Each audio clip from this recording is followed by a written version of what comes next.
সুকান্ত মজুমদারের এনকাউন্টার নিদান শাহজাহান শিবু হাজরা উত্তমদের যেরকম তিনি বলেছেন, পাশাপাশি বলেছেন যে পুলিশের ব্যারিকেড ভাঙবো এমনই হুঙ্কার দিয়েছেন, উত্তমের এনকাউন্টার হোক এমনটাও তিনি বলেছেন।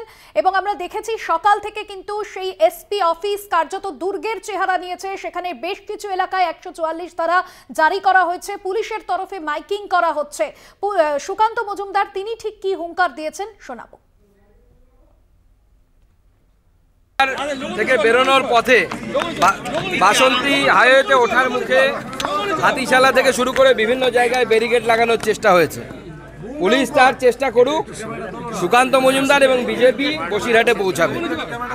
যেভাবে হোক আমরা বসিরহাটে আজকে পৌঁছবো এবং আজকে আমরা এসপির কাছে গিয়ে 2-4টে প্রশ্ন করব, যে প্রশ্নগুলো বারবার আমরা করছি, যে ওখানকার মহিলাদেরকে যেভাবে রাতের পর রাত তুলে নিয়ে গিয়ে তাদেরকে ধর্ষণ করা হয়েছে, তাদেরকে শারীরিক এবং যৌন নিগ্রহ করা হয়েছে। এসপি সাহেবের বাড়ির লোক বা মমতা বন্দ্যোপাধ্যায়ের বাড়ির কোনো মহিলার সাথে এই ধরনের আচরণ করলে মমতা বন্দ্যোপাধ্যায় কি স্টেপ নিতেন, বা এসপি সাহেবের বাড়ির কোনো মহিলার সাথে যদি এই ধরনের আচরণ করা হতো তাহলে তিনি কি স্টেপ নিতেন। সেই স্টেপ কেন এখন বর্তমান এসপি সাহেব নিচ্ছেন না?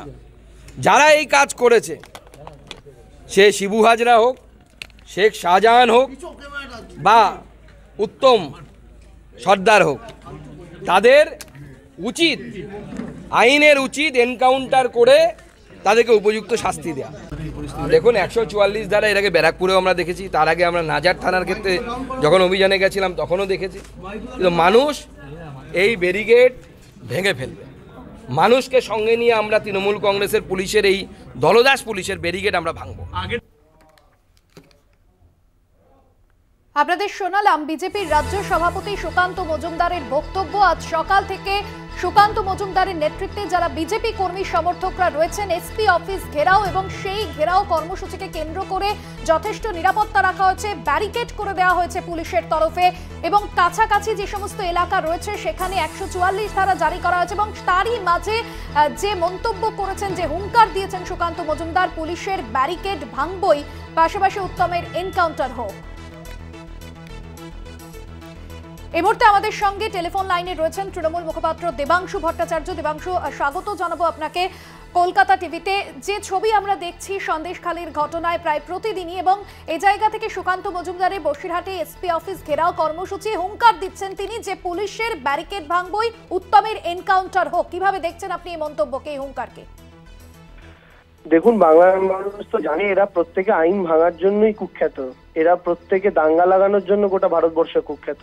আজকে এখানে বলছেন এনকাউন্টারের কথা, কিন্তু ভারতবর্ষের মাটিতে ব্রিজভূষণদের এনকাউন্টারের কথা ভাবেননি কেন? ভারতবর্ষের মাটিতে সেই সমস্ত লোকেদের এনকাউন্টারের কথা ভাবেননি কেন যাদের নিজেদের শিল্ডে এনে রেখেছেন, নিজেদের রাজনৈতিক ছত্রছায়ায় যেসব ধর্ষকদের আপনারা করেছেন? আপনাদের আইটি সেলের হেড অমিত মালব্য, সে তো ধর্ষকদের অভিযুক্তদের সঙ্গে ছবি তুলে বেড়ায়, তার আইটি সেলের মেম্বার তারা। তাদের নিয়ে সুকান্ত বাবুদের কোনো জ্ঞান হুঁশ নেই নাকি অন্যদিকে সবচাইতে বেশি নজর? পুলিশ প্রশাসন আছে, তারা আইন শৃঙ্খলা রক্ষা করা তাদের দায়িত্ব। ব্যারিকেড ভেঙে ফ্যাশনেবল বিরোধী সাজা যাদের কাজ, তারা আর যাই হোক বিরোধী রাজনীতি করারও যোগ্য নয় বাংলার মাটিতে। মমতা বন্দ্যোপাধ্যায় বিরোধী রাজনীতি করেছেন, তিনি গঠনমূলক বিরোধী রাজনীতি করেছেন। এরা ধ্বংসাত্মক বিরোধী রাজনীতি করছে। একটা জায়গাকে, অশান্ত জায়গাকে প্রশাসন যখন শান্ত করার চেষ্টা করছে, এরা সেই জায়গায় গিয়ে পরিস্থিতিকে আরো উস্কানোর চেষ্টা করছে, আরো অশান্তি বাড়িয়ে নেওয়ার চেষ্টা করছে। আমার ধারণা বাংলার মানুষ 2021-এ এদেরকে, এদের এই চরিত্রের বিরুদ্ধে জবাব দিয়েছে, আগামী দিনেও দেবে। সুকান্ত বাবুর একটু শুধরান, ওই ব্যারিকেড ভাঙবো না করে অন্তত প্রশাসনের সঙ্গে হাতে হাত মিলিয়ে একটা এলাকাকে কিভাবে শান্তিতে ফিরিয়ে আনা যায় সেই চেষ্টা করুন, নাহলে প্রশাসন কিন্তু প্রশাসনের মতো অ্যাকশন নেবে। অনেক ধন্যবাদ দেবাংশু আপনাকে। তৃণমূল নেতা দেবাংশু ভট্টাচার্য ছিলেন আমাদের সঙ্গে ফোন লাইনে। পুলিশের ব্যারিকেড ভাঙবই, উত্তমের এনকাউন্টার হোক এমনটাই হুঙ্কার দিয়েছেন বিজেপির রাজ্য সভাপতি সুকান্ত মজুমদার। সুকান্তর নেতৃত্বে বসিরহাটে এসপি অফিস ঘেরাও কর্মসূচি রয়েছে আজ সকাল থেকে, সেই ছবি আপনাদের সামনে যেরকম তুলে ধরেছিলাম। ঘেরাওয়ের আগে সুকান্ত মজুমদারের এনকাউন্টার নিদান। অন্যদিকে সকাল থেকে যেরকম সন্দেশখালীর পরিস্থিতি, সন্দেশখালী বিভিন্ন এলাকা থমথমে রয়েছে, পুলিশের তরফে এসপি অফিসের সামনে ব্যারিকেড করে দেওয়া হয়েছে এবং সেখানে বাঁশ দিয়ে গার্ড দেওয়া হয়েছে।